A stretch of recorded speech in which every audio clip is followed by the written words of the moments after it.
السلام علیکم ورحمۃ اللہ وبرکاتہ۔ الحمدللہ والصلاة والسلام علی رسول اللہ وبعد۔ سامعین کرام، رب تبارک و تعالی کا ارشاد اور فرمان ہے، یا ایھا الذین آمنوا اتقوا اللہ وقولوا قولا سدیدا۔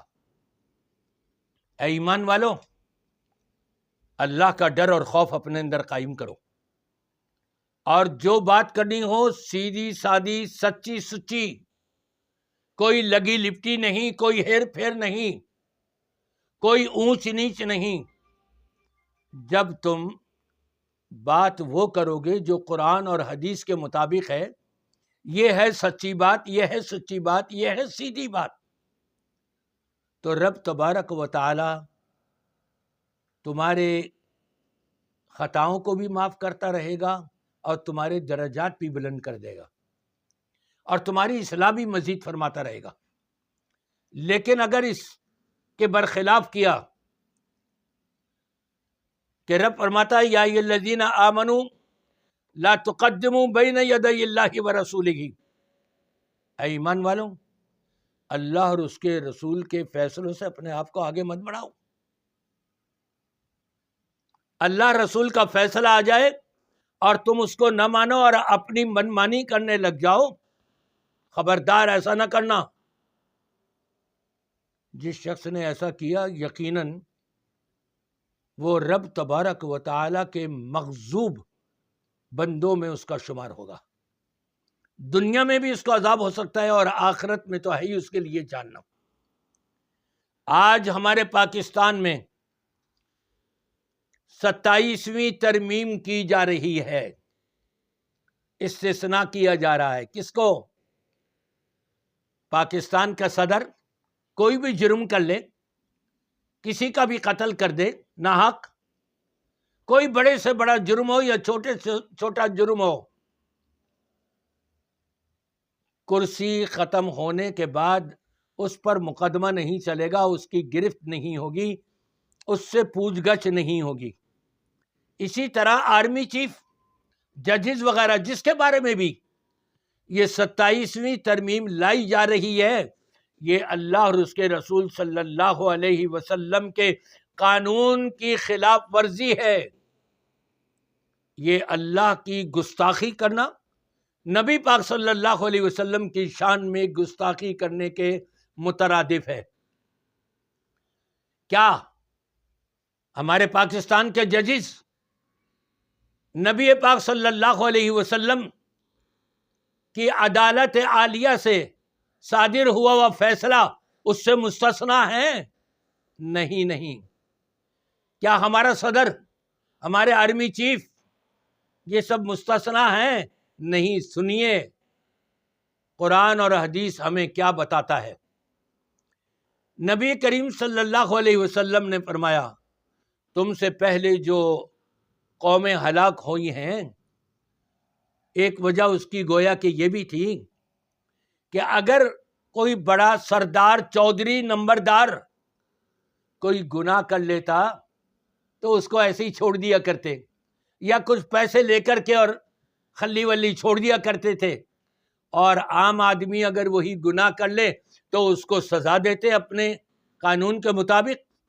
اس وجہ سے وہ ہلاک اور تباہ و برباد ہو گئیں۔ اگر یہ 27ویں ترمیم کے تحت صدر، آرمی چیف، ججز یا کوئی بھی اس سے مستثنیٰ کر دیے جائیں تو یہ ان کی بھی ہلاکت کا سبب اور پاکستانی پوری قوم کی ہلاکت کا سبب ہو سکتا ہے۔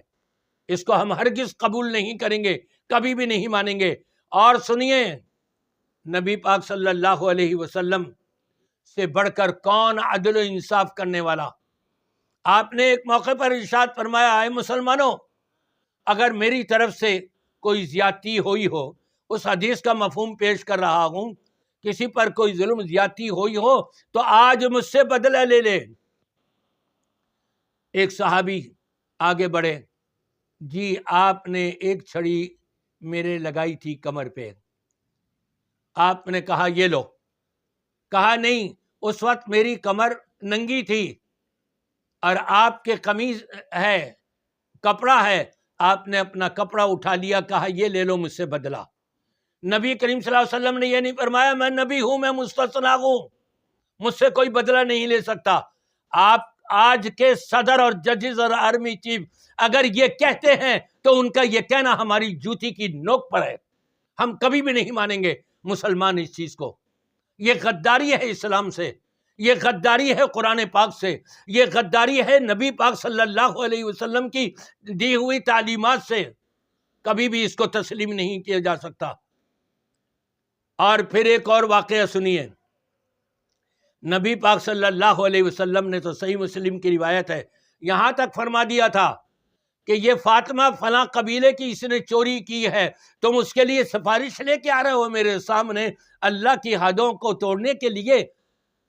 لو ان فاطمۃ محمد صلی اللہ علیہ وسلم، اگر محمد صلی اللہ علیہ وسلم کی بیٹی فاطمہ چوری کر لیتی تو میں اس کے اوپر بھی حد قائم کرتا۔ یہ ہے اسلام، یہ ہے عدل و انصاف، یہ ہے اسلام کا تقاضا، یہ ہے رب تبارک و تعالیٰ کا فیصلہ، یہ ہے نبی کائنات کا فیصلہ۔ اس کے خلاف اگر کوئی فیصلہ کر رہا ہے، ان سارے فیصلہ کرنے والوں کے فیصلے ہماری جوتی کی نوٹ کے اوپر آئیں گے۔ اور دیکھیں خلیفہ رسول کو، حضرت عمر فاروق رضی اللہ تعالیٰ عنہ، دور خلافت میں عبداللہ کو گورنر بنا کر کے بھیجا اپنے بیٹے کو۔ جب وہ وہاں سے واپس آیا تو بڑا بکریوں کا ریوڑ تھا، کہا یہ کہاں سے آیا ہے؟ کہا میں نے یہ بیت المال سے وہاں کے کچھ پیسے لیے تھے اور ان میں خریدی تھیں۔ تو حضرت عمر فاروق رضی اللہ تعالیٰ عنہ نے کیا کہا کہ نہیں، یہ بیت المال کی ہے، ساری کی ساری بکریاں واپس کرو، یہ تمہارا اس پر کوئی حق نہیں ہے۔ یہ ہے عدل، یہ ہے انصاف۔ آپ عدل و انصاف کے تقاضوں کو توڑ رہے ہو، اسلام کی دھجیاں اڑا رہے ہو اپنی ذات کے لیے، تمہاری ذات قبر میں جائے گی، وہاں تمہیں کون بچائے گا؟ کون کہے گا کہ جی یہ استثناء ہے؟ فرشتوں کے سامنے جا کے کون کہے گا؟ روز قیامت جب درے پڑ رہے ہوں گے اور آندے منہ گھسیٹ کے زنجیروں میں جکڑے ہوئے جہنم رسید کر دیے جائیں گے، کون بچانے آئے گا وہاں تمہیں؟ یہاں تو ہم بھی نہیں چھوڑیں گے ایسے لوگوں کو کہ جو یوں کہیں جی کہ قانون سے مستثنا ہے، اگر صدر چوری کر لے، اگر آرمی چیف کوئی غلط کام کر لے، اور ان کے وزیر اعلیٰ، وزیر اعظم اور ججز غلط کام کر لے تو ان کی پکڑ گرفت نہیں ہوگی؟ یہ 27ویں ترمیم کو جو پاس کرنے والے پارلیمنٹ کے اندر بیٹھے ہوئے ہیں، ان کا اسلام سے اگر تعلق ہوتا تو کبھی اس کو پاس نہیں کرتے۔ یہ کوئی آسمانی فیصلہ نہیں ہے۔ آسمانی فیصلے کے مطابق ہماری سینیٹ والے، ہماری پارلیمنٹ سارے کے سارے 100% بھی اگر اس کو پاس کر دیں تو رب العالمین کے قانون کے خلاف ہے، ہم ہرگز نہیں قبولیں گے۔ ان کو کوئی حق حاصل نہیں ہے کہ اسلام کے خلاف یہ اتنی بڑی سازش کو پاس کریں۔ اسلام کے خلاف بہت بڑی سازش ہے یہ مسلمان کبھی بھی کسی صورت میں قبول نہیں کریں گے۔ میں تو یہی کہوں گا اللہ ان کو اچھی سمجھ دے، قرآن و سنت کی ہدایت دے، ورنہ ایسے ججوں کو، ایسے صدر کو، ایسے آرمی چیف کو اور ایسے بڑے بڑے لوگوں کو جو یہ استثناء چاہتے ہیں، اللہ تبارک و تعالی دنیا ہی میں ان کو تباہ و برباد کر دے۔